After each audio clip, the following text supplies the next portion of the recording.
A car park in Santa Cruz is an odd place to start the tech show, but we've just pulled up here and there's some absolutely outrageous bikes. So I think today's topic needs to be a serious top mod bike check. Let's go and find some bikes. Shaun, tell me, what bike have you got here and what changes have you made? Because there's a lot of color coordination going on here. Yeah, this is a Specialized Turbo Canevo SL. It has a 5-dev stem. It's got BirdTech pedals. It's got gold lines, TRP brakes. It's got WR1 carbon wheels with bird spokes. Yeah. And all the color matching little nuts and bolts that you can find. I didn't even know you could get bird spokes in purple, or have you done that yourself? No, when you get the bird spokes, you can order dyes for the actual carbon fiber, and you just paint on the dye that comes with it. Amazing. But your helmet, I think, is a better top mod than this bike. Tell me about that. Yeah, this is a custom Taggart's Designs Iron Maiden album cover helmet with my son's nickname on the back. He doesn't mountain bike, so I got to bring him with me somehow. Oh, that's so sweet. Yeah. And then we're standing in front of an even better top mod, which is your van. I assume it's got a race garage in the back there. We've even got a bike holder on the back here as well. It does. I custom made that, welded that all together for my trips when I go up to Canada. And yeah, it's got the bike storage in the back and air compressor and shower and everything you basically need, to go on your trips. Shaun, forget the S-Works. This was hiding in the van. Tell me what you've got here, because it is bling. This is my Atherton AM170. I got the Fox coil on it. 5-dev cranks. Yeah, the 5-dev cranks. It's got the O-chain. It's got the GX transmission. Got to have the Maxima brakes on this thing. Of course. Again, the WR1 wheels. It's got the EXT fork. How are you love these forks. Yeah. The EXT forks are really different because they're dual air chamber. So you can really dial in, your low bump sensitivity and your bottom out on them. I got the 5-dev stem on here too. I mean, this is a seriously bling bit of kit. Yeah. What are you adding? Is anything being added next? There's not much to be left to add onto this thing. If I could get custom white grips in a large diameter, I'd get the white grips. But other than that, I think this thing is all blinged out. Yeah. 100%. Amazing. Yeah. Thank you for talking to us. Not a problem. Have a good day. So Mack, tell me, what bike have we got here and what changes have you made to it? It's a 2024 Santa Cruz Heckler. I upgraded the fork to a Zeb Ultimate. Bigger rotors, 220 rotors. Huge. And then the NB wheels with the bird spokes and DT Swiss hubs. And then I also upgraded not upgraded, but I'm using my old Axis wireless shifter and dropper. Nice. Yeah. I've never seen bird spokes on NV rims before. How does that feel? I've gotten used to it, but the first time I got them, I can tell the dampening is really, it's really nice. Yeah. Excellent. Cool. Well, thank you very much for talking to us today. You're welcome. Dennis, this is obviously very eye-catching. Tell me, what is it and why does it look this way? So this was my project bike 3 years ago. It's a Yeti 4.5, an old 2017 model, and I was looking for something to do. I had 2 or 3 other bikes, and my first project bike that I wanted to custom paint.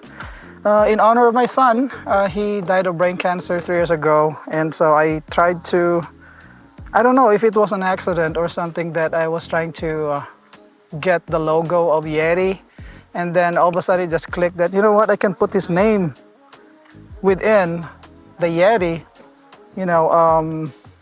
emblem or logo. And so I squeezed it in. His name is Eli, and I don't know if it fits perfectly. Yeah, I think I did a good job, and with some help of some good computer people that I know of. So they made a decal sticker, and I'm able to put it in before I spray painted it by the company called Spray Bike.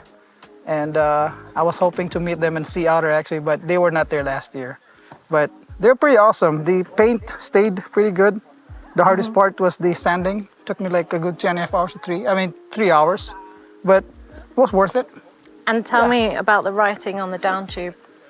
One is Japanese on that side, and the other side here is Korean. It says explicit, probably what cancer, Yeah. you know. So Because sadly, that's how Eli passed away. yeah, that's how he has died. So Yeah, I'm very sorry to hear about your story, but I think this is a beautiful bike and I'm really happy to share it with our followers. Thank you very much, Dennis. thank you. Okay, Jonas, look at this. This is so eye-catching. What have you got here and what have you done to it? Yeah, this is my Knolly Fugitive 138. Comes in an XL. Obviously. Yeah, 6'2", 6'5". 6'5", I know, wow. Yeah, yeah. So I've been hunting for a bike that fits, and the first one that really hits the bill. And things that I've done to it, this is the maybe third or fourth bike that my Wolf Tooth dropper remote has been on. I upgraded to a 200 mil Fox transfer just to keep it matchy. I was going to say, you could probably get a 240 in there, no? Yeah, If it probably, existed. probably could. Yeah, yeah. And did it come with the Cane Creek coil? No, it didn't. It came with the Fox X2, and I still have that, but I wanted something that I didn't have to keep checking the air pressure of. You know, fewer reasons to not go out on a ride, less stuff to fiddle with at the beginning. So that's what I figured. It's been great for the most part. Yeah. Ace, I love it. It's a real head turner. I love the colour. Yeah, so thanks. thank you very much for talking to us. Yeah, absolutely. Have a good one.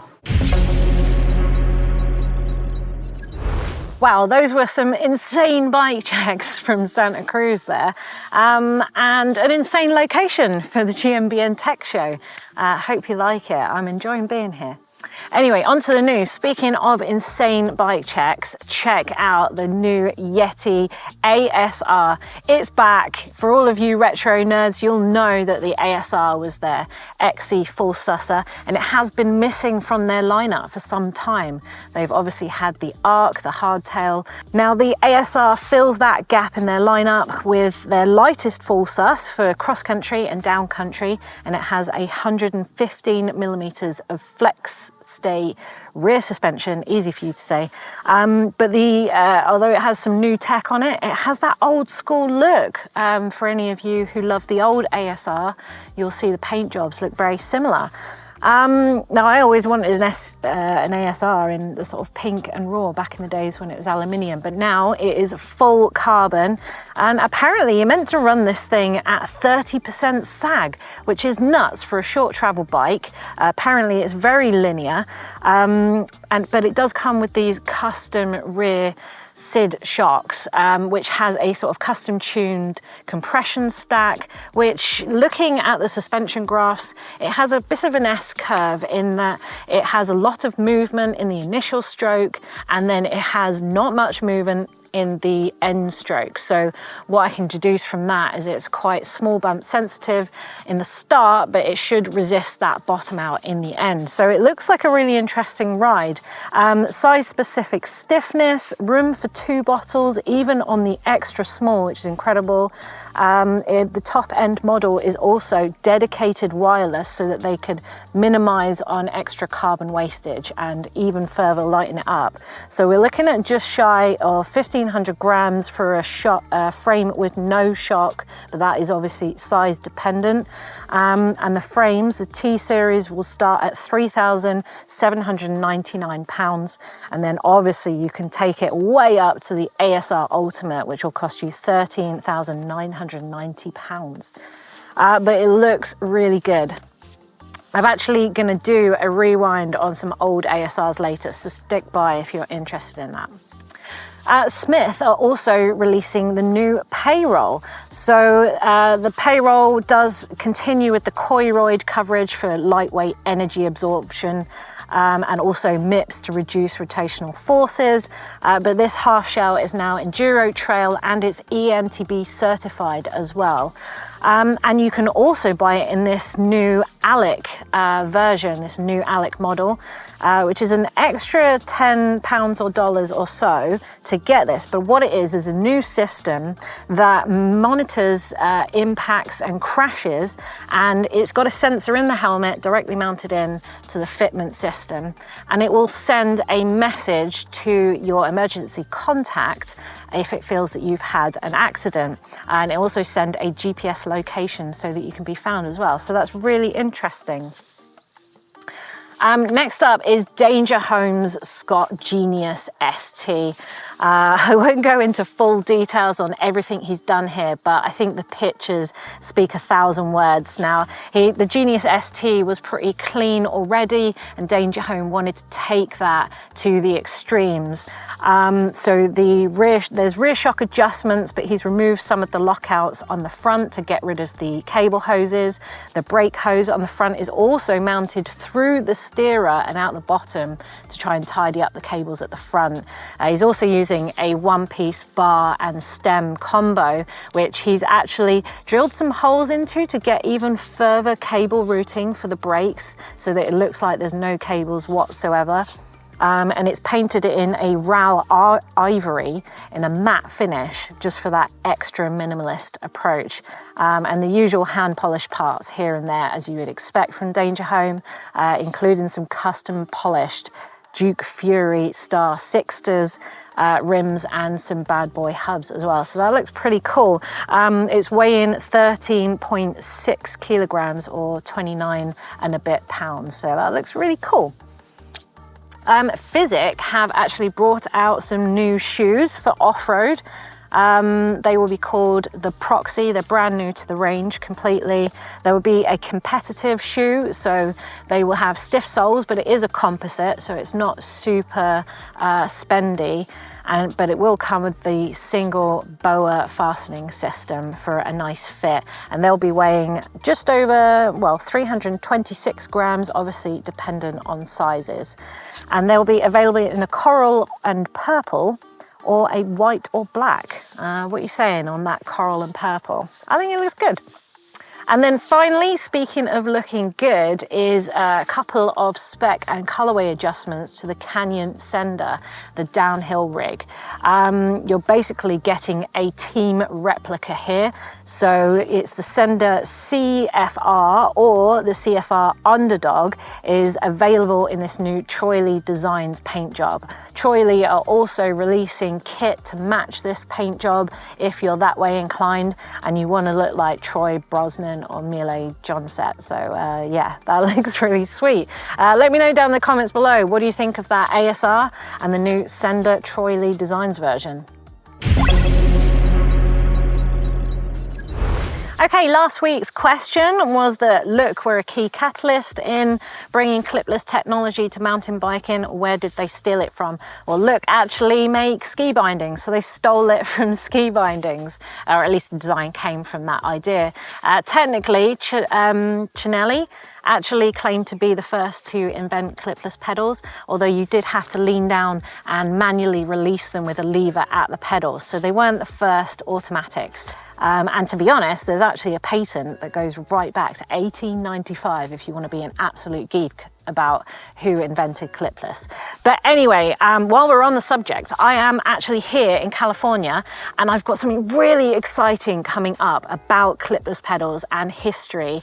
And I want you to look out for that video, because we're going to the birthplace of mountain biking in Marin County for that one, and it's going to be such a good video. So please do keep an eye out for that. But in the meantime, here is all the winners on the screen, and there is a massive amount of winners. I think that's the most winners we've had since we started this style of quiz. So thank you very much for commenting. And if you want some pride points of your own, this week's question is about Fox suspension. Now, they have a numerical system on their forks. You can get 34s, 36s, 40s. They don't have model names, just numbers. So tell me, what does that number mean? Answers next week.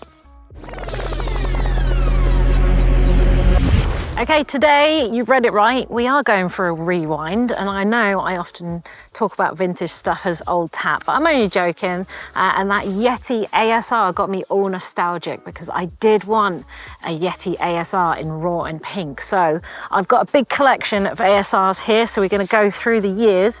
I've got one here from Mark. He's got a Yeti ASR C, which was the carbon one, I believe, in Milton, Ontario, in Canada. He said he had hardtails all his life, and then he got this as his full suspension.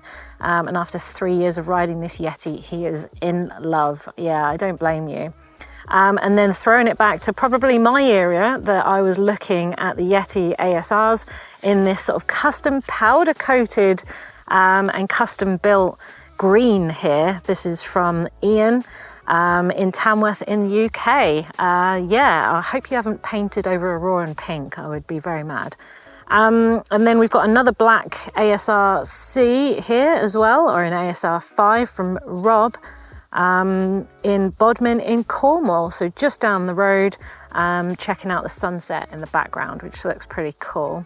And then, this is probably one of the best ones here, from Will, who has basically says he was a massive fan of John Tomac, and he's in Portland in Oregon, and decided 6 weeks after the day of crashing twice so hard, he got himself this, and it's in those classic Yeti colours, the yellow and the turquoise. And then finally, last but not least, it's a beautiful photo with a white frame and matching white forks. That was my era of Foxes, when I was buying, or wanting, at least dreaming about white 34s or 32s at the time, probably, because I was racing XC back then. So this is his Yeti ASR. It's a 26er from Michael in California. Thanks so much for sending in your bikes to us. We love seeing them. If you've got a Yeti rewind you want us to feature, then do send it to the uploader. The link is in the description below. Okay, comments time from you lovely people, and I really hope you enjoyed that interview with Tracy as much as I did. She is just such a lovely person to talk to, and it was nice to do a bit of a rewind with her on her favourite bikes, and you guys seem to agree. So Work de Tuk says his favourite was definitely the Kona Stab.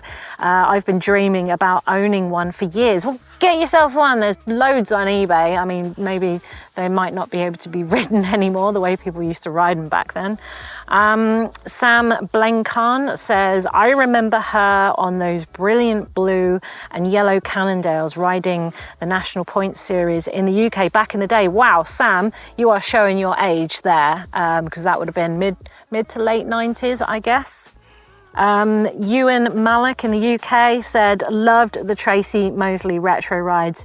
Just made my first bike purchase in nearly 30 years, going from a fully rigid 95 Fat Chance Yo Eddie to a custom build Sousa Blackthorn. Two amazing bikes, so lovely. Hey, why don't you send in your 95 Yo Eddie? If you've got any photos of it, put it in the uploader below in the rewind section. We'd love to see that. And then Winkler Tribe says, OMG, I raced my first cross triathlon circa 97 on Tracy Moseley's Trek 950 in 2017. Great little bike. Yeah, triathlete, hey, I'm no judgment here. Maybe it was an offload triathlon. And then last but not least, who says, no to bases, says, Hybridizer presented their high pivot ENTB last year. Thank you for letting me know, because I did speculate as to whether DVA would be releasing the first ever high pivot e-bike. But yeah, Hybridizer, I will have a look into that and maybe check that out in a future show. But anyway, that's all we've got time for. And before I go, let me tell you what's coming up. So on Saturday, we've got an ultimate guide to setting up kids' bikes. So tiny little bikes and how to set them up for tiny little people.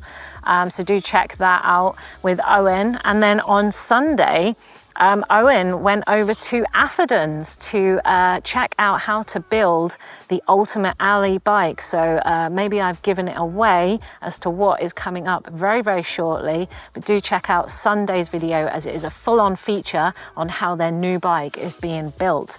So that is definitely one to watch. Anyway, thank you for watching, and do join in the comments below about those bike checks that we did in the car park, or maybe that Yeti ASR got you nostalgic too. Join in the debate down in the comments below.